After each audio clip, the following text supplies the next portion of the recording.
Hello, good morning. कैसे हो आप? मैं हूं कप्तान सर, शीतला कोचिंग क्लासेस में आपका स्वागत है। आइए आज करने जा रहे हैं हम अध्याय 1 का कक्षा 10 का बाकी का जो पार्ट बचा हुआ है वो करने जा रही है। इससे पहले मैंने एक पार्ट बना दिया है, पार्ट 1, उसमें देख लीजिएगा, शुरुआत में दिया हुआ है। अब जो अपन दूसरा करेंगे इसमें पार्ट 2, क्योंकि वीडियो ज़्यादा बड़ा ना हो इसलिए अलग अलग पार्ट में करेंगे। ठीक है, आइए आज करने जा रहे हैं अपन। क्वेश्चन है ऑक्सीकरण संख्या या ऑक्सीकरण क्या है, उदाहरण लिखो। पहला, दूसरा भी मैंने लिख लिया, यहीं पे समझा देता हूं दोनों, क्योंकि दोनों एक दूसरे से क्या है, जुड़े हुए, रिलेटिव है। ठीक है, समझना। तो ऑक्सीकरण संख्या क्या है समझिए। ऑक्सीकरण किसी पदार्थ में ऑक्सीजन का जुड़ना या हाइड्रोजन का हटना ऑक्सीकरण कहलाता है। समझिएगा उदाहरण से, एग्जाम्पल समझना। जैसे Cu+O, यानी कॉपर की क्रिया कराएंगे ऑक्सीजन से तो क्या बनाएगा, CuO बन जाएगा। ठीक है, कॉपर ऑक्साइड है। इसमें देखो, अच्छा ऑक्सीजन तो O2 रहता है, ठीक है, समझो। अब जहां ऑक्सीजन 2 है इसको बैलेंस करो। ऑक्सीजन कितने हैं यहाँ, 2, इधर कितने हैं, 1, इसका मतलब 2 का गुणा करना पड़ेगा इसमें। अब यहां देखो, अब यहाँ 2 क्या हो गए, कॉपर Cu क्या है, 2, और इधर कितने हो गए, 1 है, तो इधर 2 लगा देंगे, यानी 2 कॉपर हो गए, 2 कॉपर हो गए, 2 ऑक्सीजन है, इधर भी 2, 2 एकम 2। ठीक है, ये बैलेंस हो गई। यानी इसमें देखो, उसमें क्या हुआ था, ऑक्सीजन का जुड़ना। तो देखो कॉपर से क्या हो रही है, जो ऑक्सीजन जुड़ रही है, यानी ये ऑक्सीजन का हटना जुड़ना हो गया, तो ऑक्सीकरण कहलाता है ये। ठीक है, दूसरा समझेंगे अपचयन किसे कहते हैं, उदाहरण लिखो। तो अपचयन के बारे में समझो, किसी पदार्थ में ऑक्सीजन का हटना तथा हाइड्रोजन का जुड़ना अपचयन कहलाता है। तो समझिएगा उदाहरण से, देखो उदाहरण समझो। जैसे कि देखो CuO+H2, यानी कॉपर CuO की क्रिया हाइड्रोजन से कराएंगे, यानी H2 से कराएंगे, तो यह क्या होगा कि हाइड्रोजन इसमें क्या करेगी, जुड़ेगी, यानी ये टूटेगा, मतलब हटेगा। तो यहाँ पे ऑक्सीजन एक तरह से हट जाएगा और कॉपर भी हट जाएगा, मतलब अलग अलग हो जाएंगे। तो यहाँ पे हट रही है और उस हटके क्या हो रही है, उसमें क्या मिल रही है, हाइड्रोजन जुड़ रही है, यानी H2O बन रहा है। क्या बन जाएगा, H2O, ऑक्सीजन से क्रिया करी, H2O बन गया। दूसरी प्लस, और कॉपर क्या करेगा, कॉपर ये अलग आ जाएगा। ठीक है, समझ आ रही है, नीचे आगे देखो, समझो।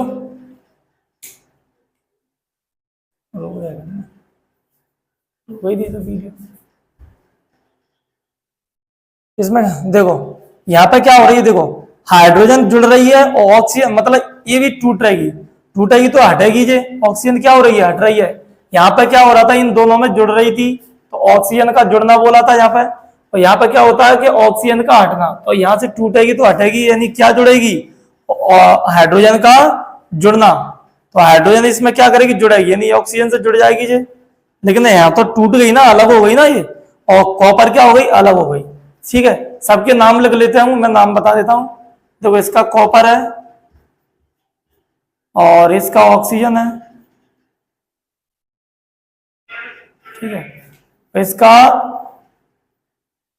कॉपर ऑक्साइड है। ठीक है, और इसका कॉपर ऑक्साइड है, यहां नाम लिख दिया, ये कि मैं दिखाती हूँ, हाइड्रोजन का नाम लिख देता हूँ, हाइड्रोजन, हाइड्रोजन। तो ये क्या, ये तो पता है, जल है, वाटर है, तो ये कॉपर है, यहाँ पर बता दिया मैंने। ठीक है, यहाँ कोई दिक्कत आती है तो समस्या आती है तो कमेंट कीजिएगा इस क्वेश्चन में समझने के लिए। आगे अपन आगे बढ़ा क्वेश्चन कर, चलो अब करते हैं अपन। जो मैंने क्वेश्चन करा दिया उसी का मतलब एक तरह से जो दोनों चीज होती है वो इसमें होती है पूरी। इसको बोलते हैं अपचयन, वो उपचयन और अपचयन, यानी रेडॉक्स अभिक्रिया बोलते हैं इसे। उदाहरण लिख के बताऊंगा इसका, तो क्या होती है समझ लो। ठीक है, इसको लिख देता हूँ, रेडॉक्स अभिक्रिया है। ठीक है, जहां लगा है रेडॉक्स लिख देता हूं। देखो उपचयन और अपचयन हिंदी में है ये, और इसको इंग्लिश में बोलते हैं रेडॉक्स, रेडॉक्स अभिक्रिया बोलते हैं इसे। ठीक है, रिएक्शन। आगे देखना, उदाहरण से समझेंगे। चलो पहले इसको पढ़ दो। जिस रासायनिक अभिक्रिया में ऑक्सीकरण यानी उपचयन और अपचयन दोनों कैसे होते हैं, एक साथ में होते हैं, तो उसे क्या बोलते हैं, रेडॉक्स अभिक्रिया कहते हैं, जिसमें ऑक्सीजन ऑक्सीकरण भी हो रहा है और अपचयन भी हो रहा है, मतलब ठीक है। समझो उदाहरण, जैसे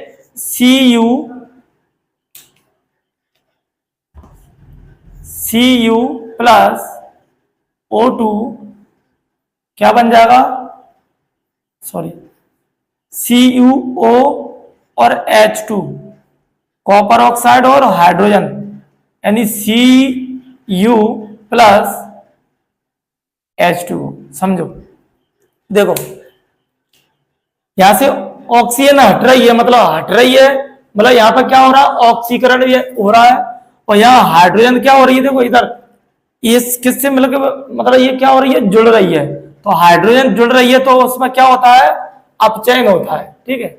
समझो,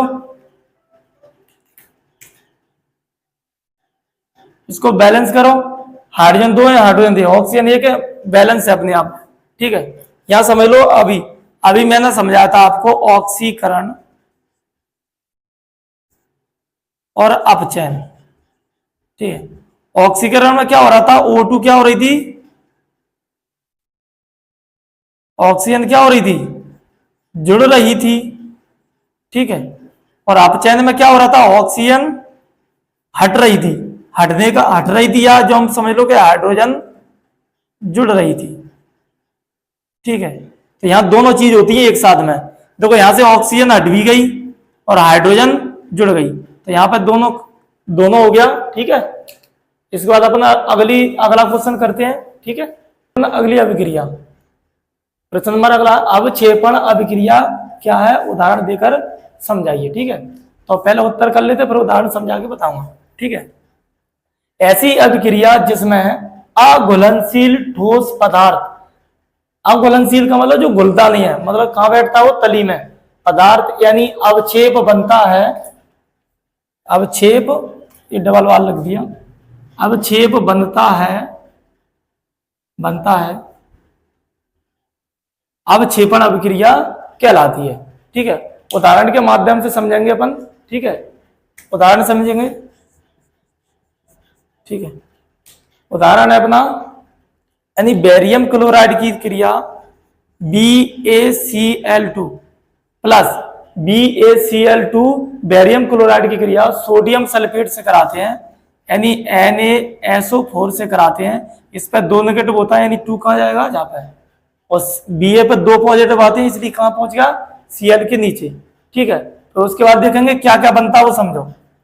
मैंने एक बार बताया था कि जी आप उसमें क्या करते हैं, हटते हैं, और हटते कौन है, मतलब जो जिसकी क्रियाशीलता ज्यादा होती है वो क्या होता है, एक दूसरे में से हटा देता है। जैसे अभी मैंने बताई थी विस्थापन अभिक्रिया बताई थी, यानी जो अपने से कम क्रियाशील, यानी अपने से कम क्रियाशील वाले को हटा के वो उसकी जगह ले लेता है, समझेंगे। तो क्या बनेगा वो समझो, जैसे कि ये सोडियम है, सोडियम क्या है, बेरियम से क्या है, ज्यादा क्रियाशील है, तो सोडियम क्या करेगा, इसको हटाएगा तो क्या बन जाएगा, NaCl बन जाएगा, और बेरियम क्या जाएगा बेचारा, फिर इसके साथ में जुड़ जाएगा और ये बना लेगा barium sulphate, BaSO4, barium sulphate. अब सबके अपने अपने देखना, बैलेंस करते हैं इसको, फॉर्मूला लिखो, क्या इसमें कहीं आएगा कुछ, क्योंकि इस पे भी एक पॉजिटिव, इस पे भी एक नेगेटिव, तो इसमें कुछ नहीं आएगा। अब यहां देखो, बेरियम पे दो पॉजिटिव होते हैं, और सल्फेट पे भी क्या पॉजिटिव होते हैं, माइनस के 2 पॉजिटिव नेगेटिव होते हैं, सॉरी, तो दोनों क्या होंगे, कट जाएंगे, इसलिए यहाँ पे कुछ नहीं आएगा नीचे, ठीक है। तो यहाँ आपस में क्या होंगे, जुड़ेंगे। अब बैलेंस करने का तरीका मैंने पहले भी बता दिया था एक बार, अभी और बता देता हूं इस बार में। तो देखो बेरियम कितने अपने, एक है इधर, क्लोरीन कितने हैं, एक है, Na कितने हैं, हेलो, Na कितने हैं, एक, Na कितने हैं इधर, 2, Na कितने हैं, 2, इसके बाद Na 2 है, और इधर क्या है, SO, देखो यहाँ एक तो यहाँ दो तरीके हैं तुम्हारे पास, या तो इनको अलग अलग कर लो या ऐसे इकट्ठा कर सकते हैं SO4 अकेला साथ में, या फिर ऐसे कर सकते हैं अलग अलग कि सल्फर अलग रहेगा और ऑक्सीजन अलग रहेगा जी, 4 और 1 इस टाइप से। तो समझो अच्छे से। ऐसे इधर देखो, यहाँ पे इधर देखना सोडियम कितने है यहाँ, इसके हिसाब से लेना है जहां लिया है जो लेंथ है। जैसे बेरियम 1 है इधर, तो Cl लिया, Cl कितनी है 1 है। फिर Na कितना है इधर 1 है। फिर SO4 कितने हैं 1 है। इधर सब 1 है, मतलब सोडियम कितने हैं इधर, क्या है सोडियम 2 सोडियम है। क्लोरीन भी इधर 2 भी है। तो ये देखो ये दोनों ही 2 आ रहा है, बाकी सब इधर भी 1 इधर भी 1 इधर भी 1 इधर भी 1। तो यहाँ पे देखो 2 है, तो इसका मतलब इसमें 2 का गुणा कर दें, दोनों में नहीं, मतलब इधर 2 आया है, तो इसका मतलब यहाँ पर 2 लगा देंगे। तो देखो 2 सोडियम हो गए इधर और 2 ही क्लोरीन हो गए इधर, ठीक है। एक ही गुणा करने पर इसमें 2 हो गए दोनों की, ठीक है। तो ये हो गई इसकी बैलेंस करना, ठीक है। आगे देखते हैं अपन अगली अभिक्रिया, ठीक है। चलो आगे देखते हैं अपन अगला क्वेश्चन। सच्चारण किसे कहते हैं, उदाहरण दीजिए, समझेगा अच्छे से, उत्तर लिखें। सच्चारण क्या होता है समझिए, जब कोई धातु वायु नमी या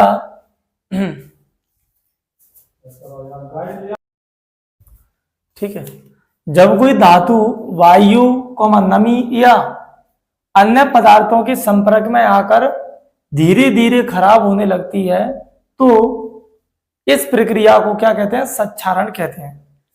सबसे बेस्ट एग्जांपल तुम्हें पता क्या है इसका, एग्जांपल है लोहा। जैसे लोहा क्या होता है, जैसे लोहे पर जैसे लोहा क्या वायु की या नमी मतलब पानी वगैरह या किसी पदार्थ से क्या करता है, क्रिया वगैरह करता है, तो क्या हो जाता है उसमें क्या लग जाती है, जंग लग जाती है। यही बेस्ट एग्जांपल है। जैसे कि वायु प्लस नमी प्लस और क्या होता है,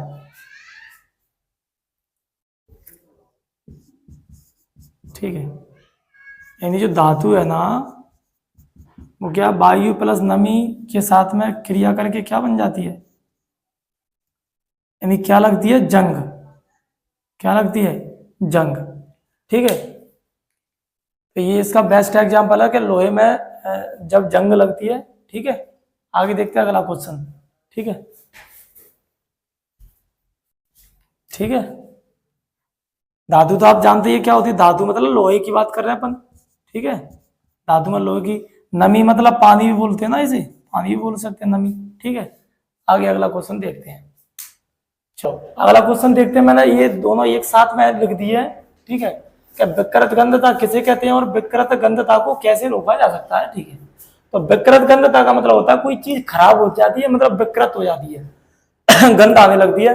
तो समझिएगा पहला क्वेश्चन क्या विकृत गंधता क्या होती है, वसा और तेलों का ऑक्सीकरण होने से उनमें खराब गंध और स्वाद उत्पन्न होने लगता है, तो उसे क्या कहते हैं, होना विकृत गंधता कहलाती है। ऑक्सीकरण का मतलब होता है ऑक्सीजन क्या हो जाता है, ऑक्सीकरण इससे पहले क्वेश्चन में कर चुके थे, यानी ऑक्सीकरण का मतलब यह है कि ऑक्सीजन का जुड़ना, मतलब किसी ऑक्सीजन यानी वायु की जो संपर्क में आती है ना कोई चीज, तो क्या हो जाती है, वो खराब हो जाती है।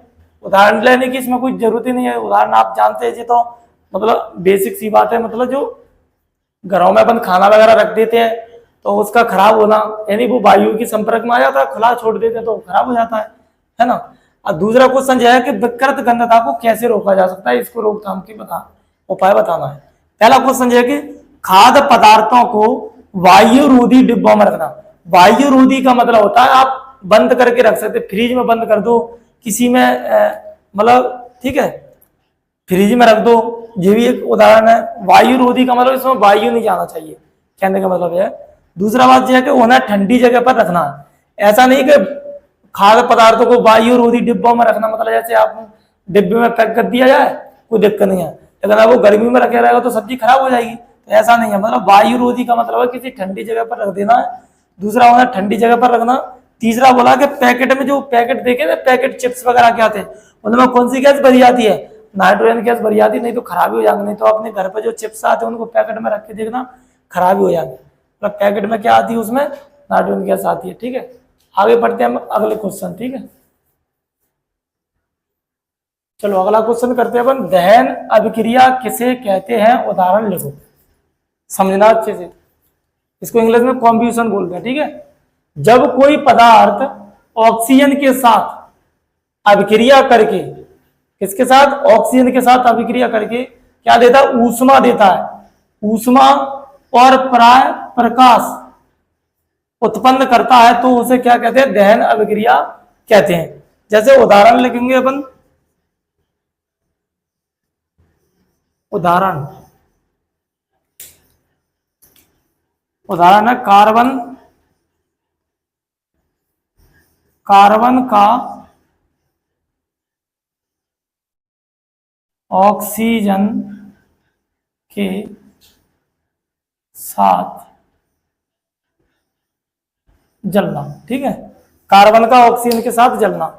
ऐसे अगर रिएक्शन में लिखेंगे तो कैसे, कार्बन प्लस ऑक्सीजन दोनों क्या बना लेंगे, कार्बन डाइऑक्साइड बना लेंगे। ठीक है, कार्बन और ऑक्सीजन मिलके क्या बना लेंगे, कार्बन डाइऑक्साइड, बस। ठीक है, इसमें कोई दिक्कत नहीं। अब कार्बन देखो, कार्बन कार्बन बोलो, या यहाँ पर एक नाम इसका ये बोल सकते, कोयला। क्या नाम बोल सकते हैं इसका, कोयला बन, कोयला भी बोल सकते, कोयला का ऑक्सीजन, कोयला मतलब वही कार्बन होता है। ठीक है, अब आगे करेंगे अगला क्वेश्चन। चलो अब देखते हैं अपन, अगला क्वेश्चन है ऊष्मा छेपी अभिक्रिया। एक होती है ऊष्मा छेपी, एक होती है ऊष्मा शोषी। तो पहले ऊष्मा छेपी समझ लेते हैं। ऊष्मा छेपी अभिक्रिया किसे कहते हैं, उदाहरण लिखो। आंसर, इसको इंग्लिश में बोलते हैं एक्जोथर्मिक। ठीक है, एक्जोथर्मिक रिएक्शन बोलते हैं। रिएक्शन मैंने लिखा नहीं क्योंकि पहले से बहुत जगह अपन कर चुके हैं रिएक्शन की मीनिंग। ठीक है, तो क्वेश्चन करते हैं, आंसर करते हैं, जिस रासायनिक अभिक्रिया में ऊष्मा बाहर निकलती है उसे क्या कहते हैं, ऊष्मा छेपी अभिक्रिया कहते हैं। उदाहरण क्या है, वही अभी इससे पहले क्वेश्चन किया था अपन ने कि कौन सा क्वेश्चन किया था अभी, जजमेंट, अरे दहन अभिक्रिया की थी अपन ने। तो ये वही क्रिया है, उसी को दहन अभिक्रिया और ऊष्मा छेपी एक जैसी हैं। जैसे अभी मैंने एग्जाम्पल के थ्रू समझाया था कि कोयले का जलना, कोयले का जलना क्या कहलाती है, ऊष्मा छेपी अभिक्रिया कहलाती है। रिएक्शन क्या होगी इसकी समझो, जैसे कार्बन की क्रिया ऑक्सीजन से, मतलब कार्बन ऑक्सीजन की उपस्थिति में दोनों जलेंगे तो अपन को क्या प्राप्त हो रहा था, CO2 यानी कार्बन डाइऑक्साइड, प्लस एक और इसमें क्या होती है, ऊष्मा निकलती है इसमें से, यानी हीट निकलती है। क्या निकलती है, हीट निकलती है। तो इसी को क्या बोलते हैं, जो ऊष्मा निकलती है इसी को ही अपन क्या कहलाते हैं, ऊष्मा छेपी अभिक्रिया कह लेते हैं। ठीक है, इसमें कोई दिक्कत नहीं है। अब अगला क्वेश्चन करते हैं अपन, अगला, चलो अब करते हैं अपन अगला क्वेश्चन है ऊष्मा शोषी। अभी ऊष्मा छेपी समझ लिया था, उसमें क्या कर रहा था, ऊष्मा उत्पन्न हो रही थी। और इसमें क्या हो रहा था, इसमें क्या होगा वो समझते हैं। जिस रासायनिक अभिक्रिया में ऊष्मा यानी हीट अवशोषण, अवशोषण का मतलब होता है ग्रहण करना, मतलब किसी चीज को अवशोषण करना होता है, उसे ऊष्मा शोषी अभिक्रिया कहते हैं। ठीक है, तो उदाहरण के माध्यम से समझते हैं। चलो देखते हैं उदाहरण। देखो उदाहरण क्या कहता है, तो कैल्शियम, उदाहरण कहता है, यहां देखो, कैल्शियम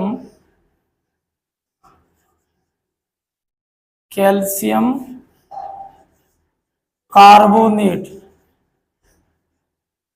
कैल्शियम कार्बोनेट की क्रिया,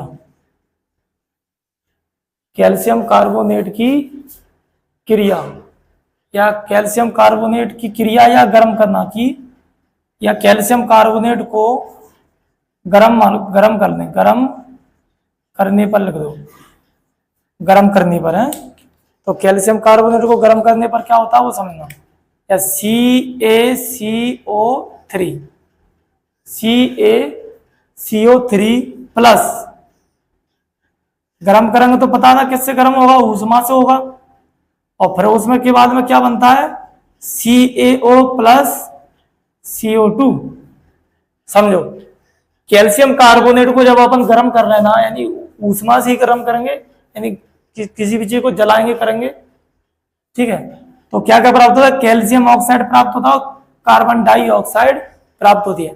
क्या इसमें ऊष्मा है कहीं, क्या हीट है इसमें इधर कहीं प्राप्त हुई है, नहीं हुई है, यानी ऊष्मा का क्या हो गया यहाँ पे, अवशोषण हो गया। ठीक है, तो क्या लिखेंगे यहाँ पे, इसका तो नाम मैंने ये लिख दिया कैल्शियम कार्बोनेट बोलते हैं, ये तो ऊष्मा ही है, इसका नाम लिख देते हैं कैल्शियम ऑक्साइड बोलते हैं इसे, कैल्शियम कैल्शियम ऑक्साइड, और इसको बोलते हैं carbon dioxide, carbon dioxide. ठीक है, कार्बन डाइऑक्साइड ये तो नॉर्मल नाम है, तुम्हें पता होगा। एक और जिसमें ऊष्मा ज्यादा आ रही थी, तो इसका मतलब मैंने उसका आंसर लिख दिया कि क्या होती है ऊष्मा, क्या होती है समझ लो, यानी ऊष्मा वह ऊर्जा होती है जो अधिक तापमान वाली वस्तु से कम तापमान वाली वस्तु में जाती है। इसका एक एग्जांपल समझ लो, जैसे मान चलो ये एक गिलास है, कोई आपको पात्र है कोई, इसमें मान चलो चाय भरी है, क्या है, चाय है, चाय इसमें भरी है, तो चाय कैसी होगी, गर्म होगी, और गर्म होगी तो इसमें से ऊष्मा निकलेगी। अब इसमें मान चलो मैंने चम्मच डाल दिया, क्या डाल दिया मैंने, चम्मच डाल दिया, ऐसे एक चम्मच ले लिया, तो ये जो ऊष्मा है तो किधर जाएगी, वैसे चम्मच की ओर जाएगी, चम्मच की ओर जाएगी तो चम्मच क्या हो जाएगी, गर्म हो जाएगी। तभी तो बोला है क्यों हो जाएगी, क्योंकि चम्मच की ऊष्मा कैसी थी, उसमें कम थी, तभी तो बोला ऊष्मा वह ऊर्जा होती है जो अधिक तापमान वाली वस्तु से, चाय की ज्यादा है तो कम की तरफ जाएगी, तो कम वाली वस्तु की ओर जाती है या ये स्थानांतरण हो जाती है। तो चाय में गरम गरम ज्यादा थी तो उसकी ऊष्मा ज्यादा थी, और चम्मच की क्या थी, कम थी, तो उसमें, ठीक है, एग्जाम्पल के माध्यम से समझा दिया। ये क्वेश्चन हो गया अपना खत्म, एक और क्वेश्चन रह गया तो मैं देखता हूं अभी। ठीक है, अगला क्वेश्चन करने जा रहे हैं अपन, देखिएगा। ठीक है, ये क्वेश्चन, ठीक है, अब अगला क्वेश्चन है, ये लास्ट क्वेश्चन है मेरे ख्याल से, इसमें अब तो कुछ रहा नहीं होगा, अगर रहा होगा तो मैं देख लूंगा, पता कर लूंगा। ठीक है, क्वेश्चन पढ़ते हैं अपन, मैग्नीशियम रिबन को जलाने से पहले उसको साफ क्यों किया जाता है। ठीक है, तो मैग्नीशियम रिबन की सतह पर मैग्नीशियम ऑक्साइड की परत बन जाती है, इसे हटाने के लिए रिबन को क्या किया जाता है, साफ किया जाता है बार बार, ताकि वह आसानी से क्या कर जल सके। जैसे कि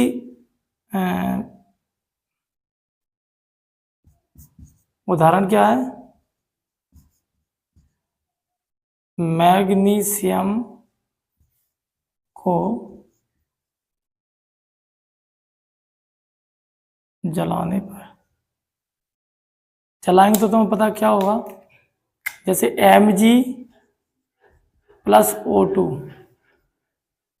MgO, जब जलाते हैं तो बार बार किसकी परत बनती है, मैग्नीशियम ऑक्साइड की परत बनती है, इसको हटाने के लिए उसको साफ किया जाता है बार बार। ठीक है,